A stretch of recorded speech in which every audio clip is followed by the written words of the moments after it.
So in this lecture हम लोग study कर रहे हैं non uniform circular motion. Last lecture में हमने non uniform circular motion start किए थे, उसके कुछ फैक्टर डिस्कस करने बचे थे, तो वो कंटिन्यूएशन हम करते हैं। ओके, सो सबसे पहली बात तो यहाँ पे एग्जाम में आपको सवाल आता है define non uniform circular motion.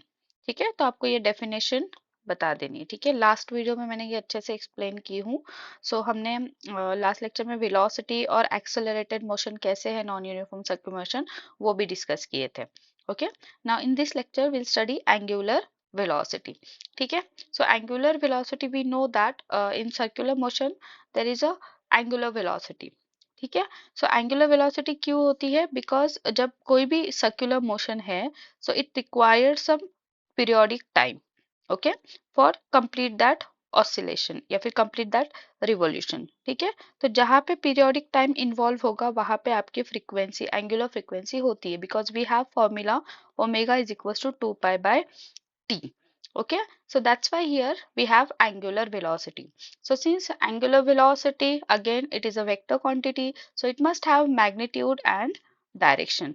तो मैग्नीट्यूड कैसा होता है इसका? एंगुलर वेलोसिटी का कांस्टेंट नहीं होता in non uniform circular motion. क्यों कांस्टेंट नहीं होता? Because we know from the basic definition कि मैग्नीट्यूड अगर magnitude of velocity is not constant, that's why magnitude of angular velocity भी कांस्टेंट नहीं होता। क्यों नहीं होता? Because we have v is equal to R omega.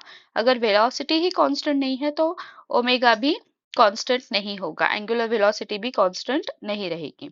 Okay, and for the direction, direction हमने angular velocity topic जब पढ़े थे, यहाँ पे देखो राइट हैंड थंब रूल हमने सीखे थे। सो डायरेक्शन जनरली हमें एंगुलर वेलोसिटी की राइट हैंड थंब रूल से मिलती है। ठीक है, सो आपको मैंने वहां पे राइट हैंड थंब रूल पूरा अच्छे से एक्सप्लेन की हूँ। ठीक है, now next factor is angular acceleration.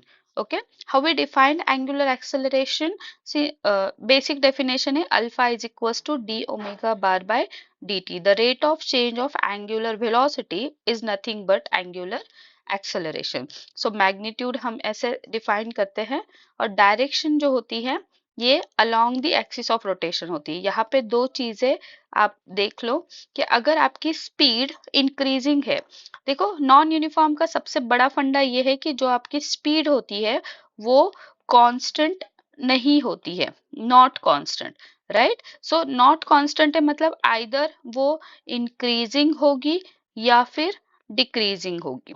ठीक है, तो जब इंक्रीजिंग होती है तो डायरेक्शन ऑफ एंगुलर एक्सेलरेशन वो along the axis of rotation होता है, और जब डिक्रीजिंग स्पीड होगी तो ये basically opposite to the direction of the omega होगा। ठीक है, so this is all about non uniform circular motion. तो यहाँ तक हमने बेसिक डेफिनेशंस अच्छे से स्टडी कर लिए रोटेशनल मोशन का। हम एक बार पूरा रिवाइज कर लेते हैं।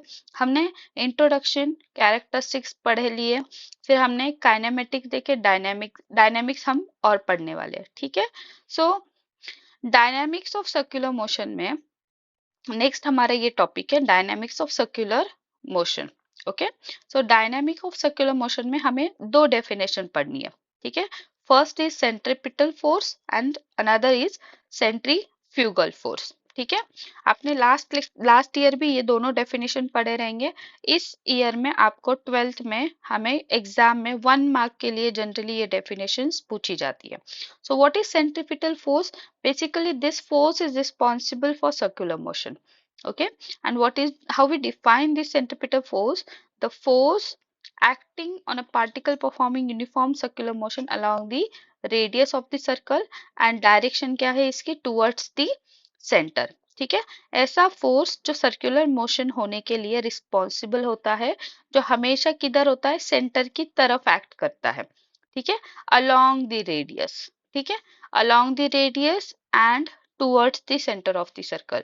This we called it as centripetal force. ठीक है, सेंट्रीपिटल फोर्स हम इस तरीके से डिफाइन करते हैं, F bar is equal to minus M omega square R bar. यहाँ पे ये जो m है वो मास ऑफ द पार्टिकल है जो यूनिफॉर्म सर्कुलर मोशन कर रहा है, omega is called it as angular velocity, और r जो है वो आपका है रेडियस वेक्टर। ओके यहाँ पे अगर आपने गौर किए तो यहाँ पे हमने ये वेक्टर फॉर्म में लिखा है फोर्स, सेंट्रिपिटल फोर्स। ओके तो यहाँ पे we define F bar is equal to minus M omega R square. So ये बेसिकली जो माइनस साइन है वो हमें ये शो करता है कि सेंट्रिपिटल फोर्स और रेडियस वेक्टर दोनों अपोजिट डायरेक्शन में है।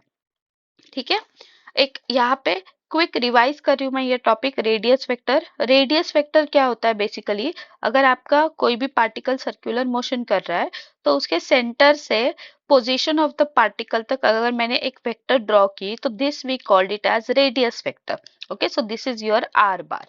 Okay and now the centripetal force is acting towards the center of the circle along the radius, right? So this has to be in this direction, right? So that's why force or r की direction क्या हो गई, opposite हो गई, and because of that here we have negative sign in this formula. ठीक है now magnitude अगर लिखना है तो मैग्नीट्यूड में हम directly without minus sign directly magnitude लिख सकते हैं। F is equal to M omega square R. Okay since we know this relation v is equals to r omega, right? So we can write omega is equals to v by r, and from this we can write f is equals to m omega square r। अगर मैं यहाँ पे put कर दूँ v की value omega की value, so this will be like this। now we have mv square upon r square and r will get cancel and we get formula mv square by r। तो ये भी एक और formula हमारे लिए है centripetal force का। So basically ये चीजें आपको न्यूमेरिकल्स में चाहिए होती है। ठीक है आपको जब भी सेंट्रिपिटल फोर्स निकालने बोले तो इन दोनों फॉर्मूले में से आप कोई भी फॉर्मूला लगा सकते हो। मान लो आपको लीनियर वेलोसिटी गिवन है और रेडियस गिवन है, मास गिवन है, तो आप ये फॉर्मूला लगाओगे। अगर आपको एंगुलर वेलोसिटी और रेडियस गिवन है तो ये वाला फॉर्मूला लगाओगे।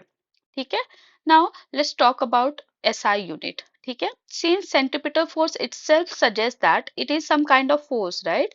So it must be in Newton. Force हम हमेशा न्यूटन में ही तो बताते हैं, और डायमेंशंस तो आपने निकालने सीखे ही है फोर्स के। ठीक है दिस इज नथिंग न्यू। ठीक है तो सेंट्रिपिटल फोर्स में हमने ये सारी चीजें यहाँ तक स्टडी की है। डेफिनेशन अच्छे से लर्न कर लीजिए। आप जब भी डेफिनेशन पूछे जाए एग्जाम में तो आप फॉर्मूला जरूर लिखना, बिकॉज आपका वो एक एडिशनल फैक्ट हो जाता है। ठीक है so this is all about centripetal force. Now let's study centrifugal force.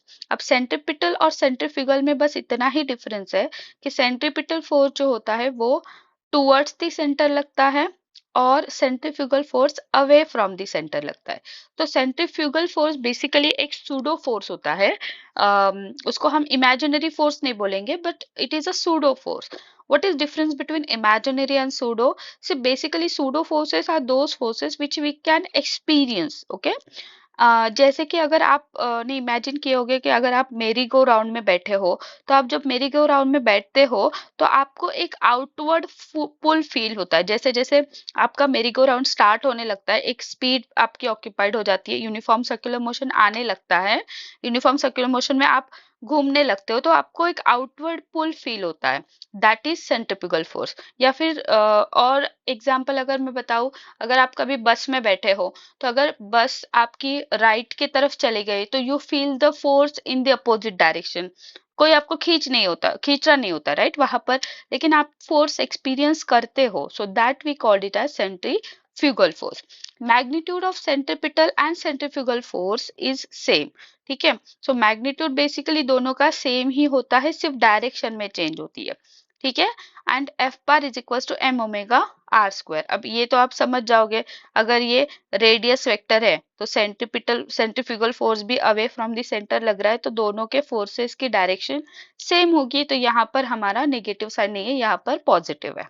ठीक है सो सेंट्रिपिटल एंड सेंट्रीफ्यूगल फोर्स बहुत इंपॉर्टेंट है। इस टॉपिक पे आपको डेफिनेशन पूछी जाती है, फॉर्मूला पर आपको न्यूमेरिकल्स पूछे जाते हैं। इस तरीके से आप इस टॉपिक को प्रिपेयर अच्छे से कर सकते हो।